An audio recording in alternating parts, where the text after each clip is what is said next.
के प्यार वाला सपना कि हम बताइयो दुख भेले कतना। हर कुछ दिन देखा के प्यार वाला सपना कि हम बताइयो दुख भेले कतना। ओकरे चलती बाबू के पैकेट से पैसा वो चोर लिया रे मोरा अखिया नींदो नहीं। ओकरे चलती बाबू के पैकेट से पैसा वो चोर लिया रे मोरा अखिया नींदो नहीं।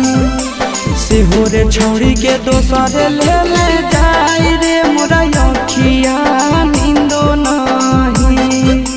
सेहो रे छौड़ी के दोसर ले ले